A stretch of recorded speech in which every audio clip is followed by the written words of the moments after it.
आइए मिश्रा जी।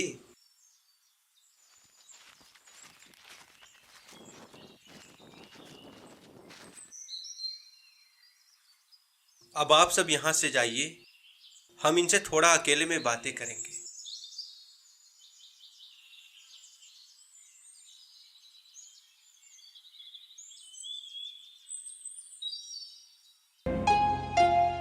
आप ये जान के हैरत में हैं कि मैं आपके मन की बातें कैसे जान रहा हूँ। डॉक्टर साहब, ये आध्यात्मिक ज्ञान की बातें हैं और अध्यात्म को साइंस इसलिए नहीं मानता क्योंकि साइंस की पहुंच वहां तक है ही नहीं। और जो थोड़ा बहुत मानता भी है तो फिलॉसफी के एक पार्ट फिनोलॉजी के रूप में। थोड़ा शॉर्टकट में आ जाता हूँ। आपका साइंस क्या है मालूम है आपको? जिस प्राकृतिक चमत्कार को वह बार बार दोहरा कर देख सके उसे ही साइंस मानता है। जिस चमत्कार को वह गुलाम बनाकर बार बार दोहरा कर देख ना पाए उसे वह मनगढ़ंत बातें, ढोंग, अंधविश्वास, रूढ़िवाद का नाम दे देता है।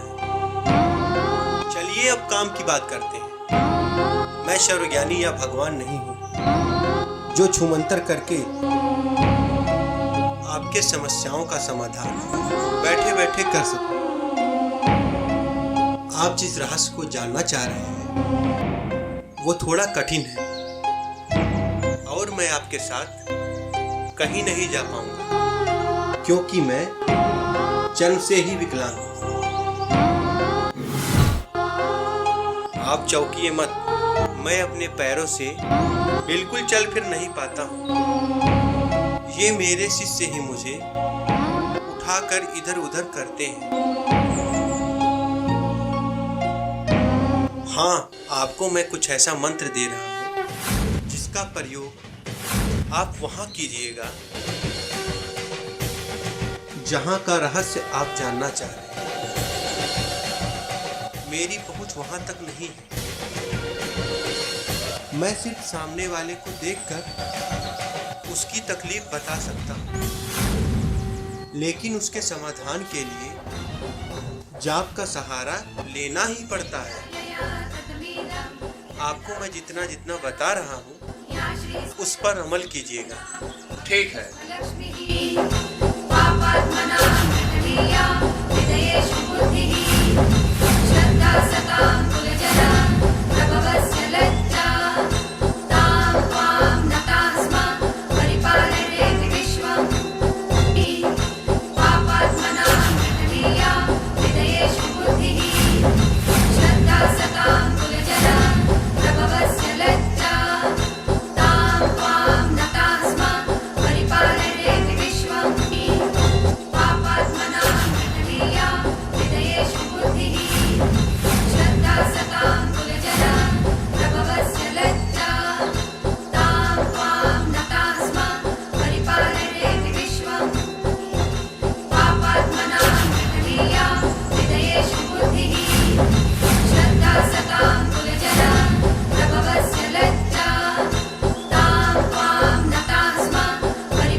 अब आप वहां जाइए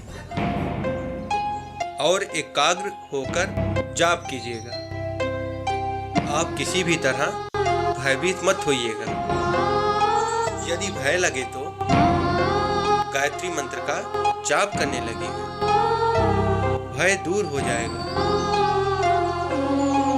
और रहस्यों से जब पर्दा उठने लगे तो एक बात ध्यान रखिएगा, घटनाक्रम का विश्लेषण बड़ी गहराई से कीजिएगा जो भविष्य की सुरक्षा में काम आ सकेगा। जैसा आपने बताया मैं वैसा ही करूंगा। एक बात और ध्यान दीजिएगा, शरीर में चमड़े की वस्तु धारण नहीं करेंगे तो अच्छा रहेगा। मतलब मैं समझा नहीं। चमड़े का जूता, चप्पल या बेल्ट मंत्रोच्चार की सिद्धि में बाधक होता है। मैं देसी पहनावा पहनूंगा। सर्वोत्तम।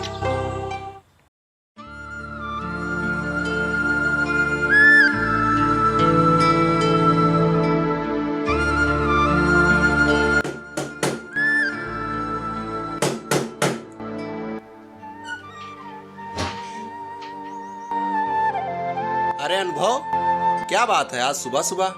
डॉक्टर साहब, मैं 3-4 दिन से आ रहा हूँ। देखा कि आप हैं ही नहीं। आपका मोबाइल भी स्विच ऑफ था। कहाँ चले गए थे आप? थोड़ा एक परिचित के यहाँ चला गया था। उनके एरिया में कई रोज से लाइट नहीं आ रही थी, तभी ना मोबाइल स्विच ऑफ था। आओ बैठो। नहीं सर, बैठूंगा नहीं। थोड़ा बैंक जा रहा हूँ, बस रोज की तरह। ये देखने चला आया कि आप हैं कि नहीं हैं। थोड़ा बैंक हो आऊं। ओके।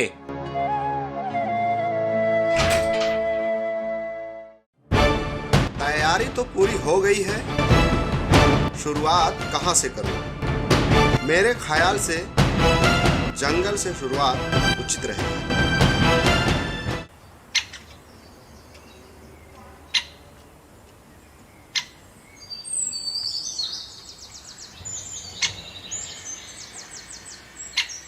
देखता हूँ थोड़ा इस अंधविश्वास के भीतर कदम रखकर।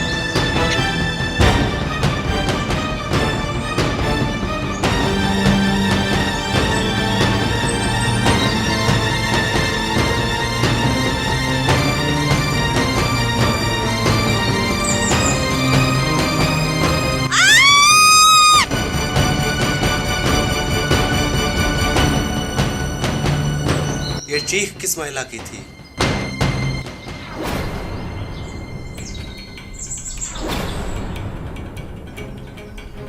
ये रियल था या मुझे कोई वहम हुआ?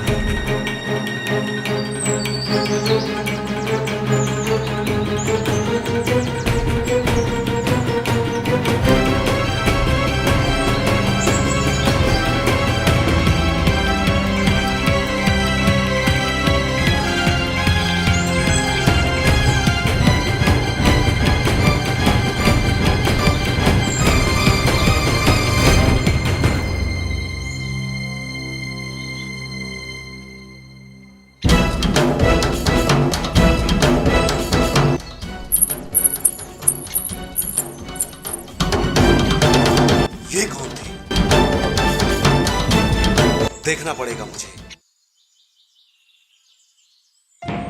उसके बाद अगर कोई चमत्कारी शक्ति दिखे तो किसी भी हालत में अपना पूजा छोड़कर ना तो उठिएगा ना ही उसके पीछे भागना। याद से अपना जाप पूरा कर लेना, रिजल्ट मिल जाएगा।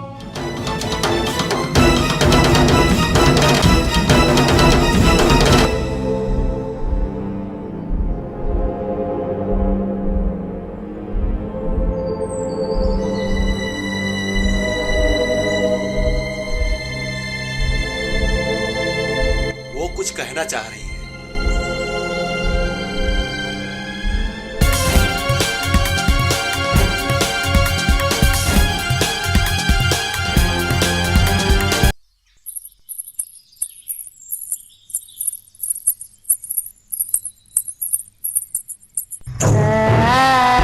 चुलवा पे आओ तो। ये कौन है?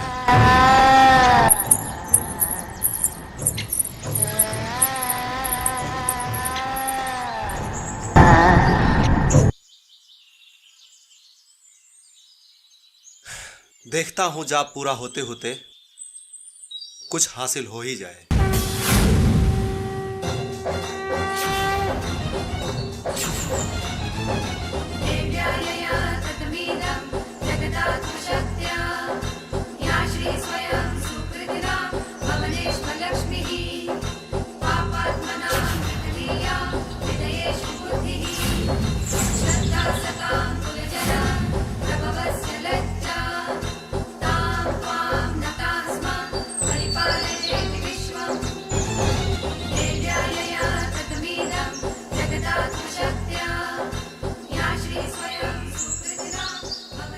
ओम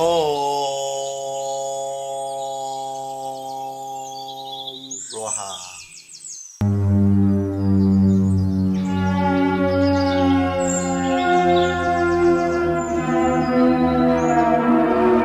अब की बार तो कोई एक्शन रिएक्शन नहीं हुआ। अब क्या करें?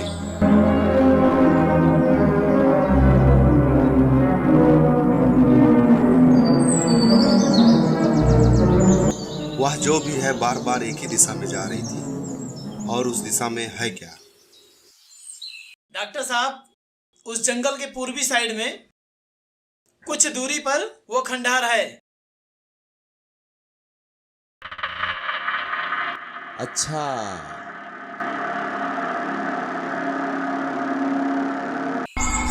ओह, वो बार बार पूर्व दिशा में ही भाग रही थी। मतलब मुझे खंडहर में आने के लिए संकेत किया जा रहा है। ओके। ओह, मगर ये क्या?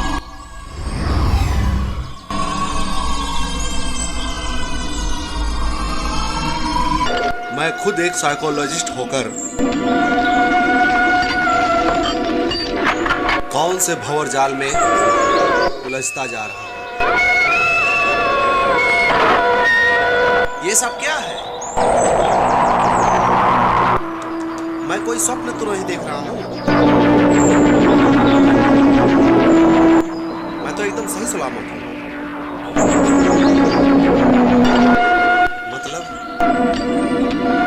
मतलब हमारा साइंस जिस अध्यात्म को ढकोसला समझता है, वो साइंस का ज्ञान है।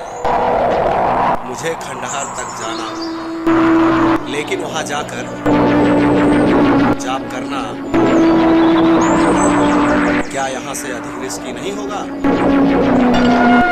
फिर क्या करूं?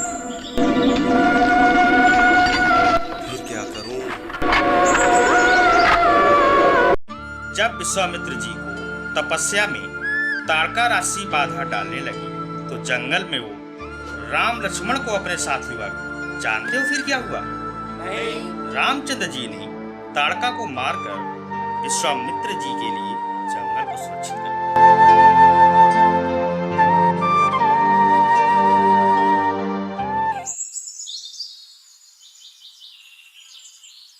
इस रिस्की काम में मुझे भी किसी ना किसी का सहारा लेना पड़ेगा, वरना अकेले क्या क्या करूंगा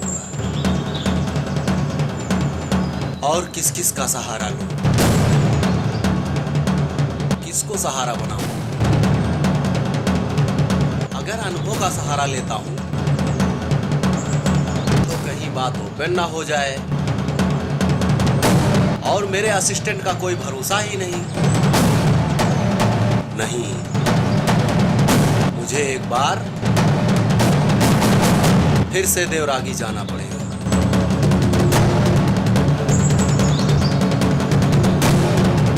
आपने अच्छा किया जो किसी से कुछ बताया नहीं। मैं आपको अपना एक शिष्य देता हूँ, नाम है ऊर्जा। जैसा नाम है उसका और वैसा ही कर्म करता है। मेरे बाद मेरी गद्दी का उत्तराधिकारी वही होगा, ठीक है?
ऊर्जा ऊर्जा ऊर्जा।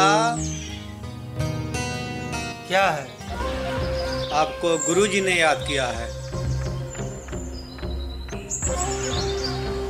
ठीक है।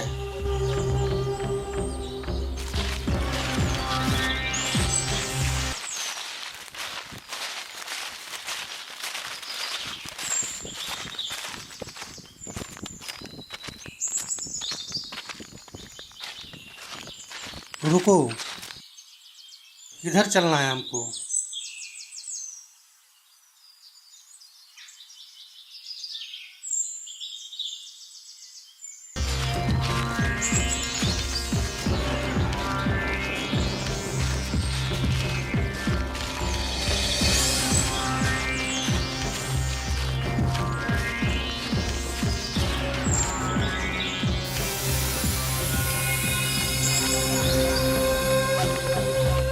जी, मैं इसी जगह पर बैठकर जाप कर रहा था जब वो महिला बार बार चीखती चिल्लाती इस दिशा में भाग निकलती थी। अंतिम बार जब भागी थी पता नहीं क्या क्या बोल रही थी। उसकी आवाज कैसी थी? जैसे हवा में सनसनाहट होती है। जी जी, बिल्कुल वैसे ही आवाज थी। कुछ स्पष्ट समझ में नहीं आया। जी नहीं। जैसे आपने पहली बार जाप शुरू किया था, दोबारा वैसा ही जाप शुरू कीजिए। क्या वो फिर पहले की तरह आएगी? अब वो नहीं दिखाई पड़ेगी, मगर उसकी आवाज सुनाई देगी। और मैं वही आवाज सुनना चाहता हूँ कि वो कहना क्या चाह रही है। ठीक है, अब मैं वापस आपके सानिध्य में जाप चालू करूंगा।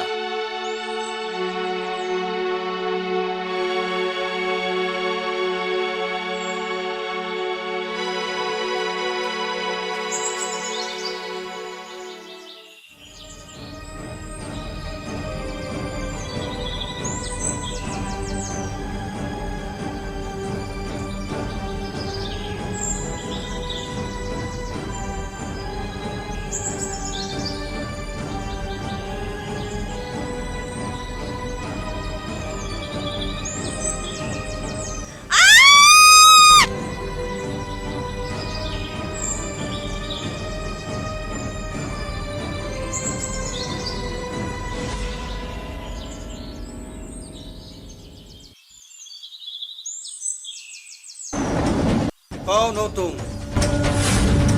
सामने आओ। क्या चाहिए तुमको? हमें बताओ, हम तुम्हारी मदद करेंगे।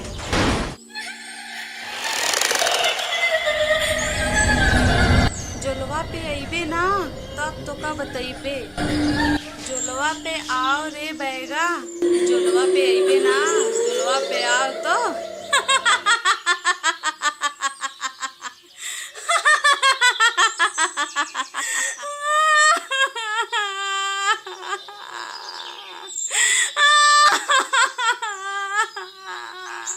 इस बार मुझे क्लियर सुनाई दिया था।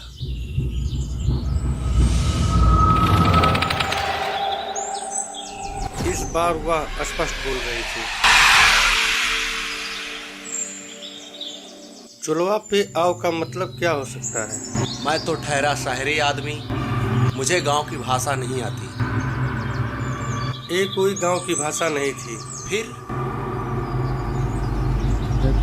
ये मुझे लग रहा है कोई बहुत पहले की भाषा है जो अब बदल चुकी है। इसका क्या मतलब हो सकता है? हमें पहले ये पता करना पड़ेगा कि वो महिला प्रेतात्मा कहाँ कहाँ से आती जाती है, क्योंकि उसका यहाँ झील तक सिर्फ आना जाना है।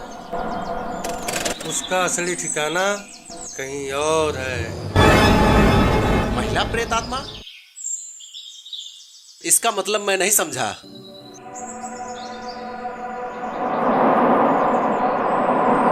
बहुत पहले कोई जवान औरत अकाल मृत्यु को प्राप्त हुई है। ये उसी की भटक रही आत्मा है जिसे भूत प्रेत कहते हैं। आप भी भूत प्रेत मानते हो क्या? अच्छा ये बताइए, अभी तक जो सुन रहे थे वो आपको क्या लग रहा था? आप अभी ना तो नींद में हैं, ना तो कोई नशा वगैरह करके बैठे हैं। फिर आप इस आवाज के बारे में क्या कहना चाहेंगे?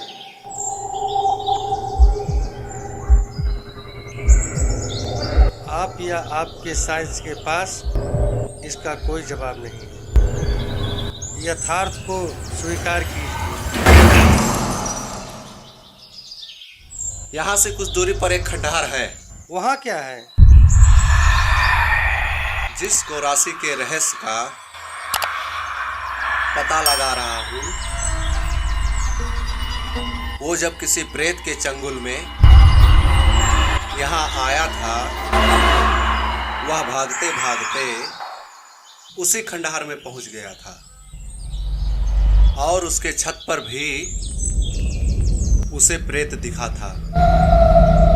जहां से वो कूदकर वो बचना चाह रहा था, मगर घायल हो गया और वापस ट्रीटमेंट के दौरान वह अजीब सा हरकत करते हुए सभी के सामने ही लापता हो गया। फिर आज तक कभी नहीं मिला। जोलवा का मतलब वही खंडहर होगा। किसी जमाने में लोग उसे जोलवा नाम से जानते रहे होंगे। ऐसा भी हो सकता है। मतलब हमें वहां भी चलना पड़ेगा? बिल्कुल।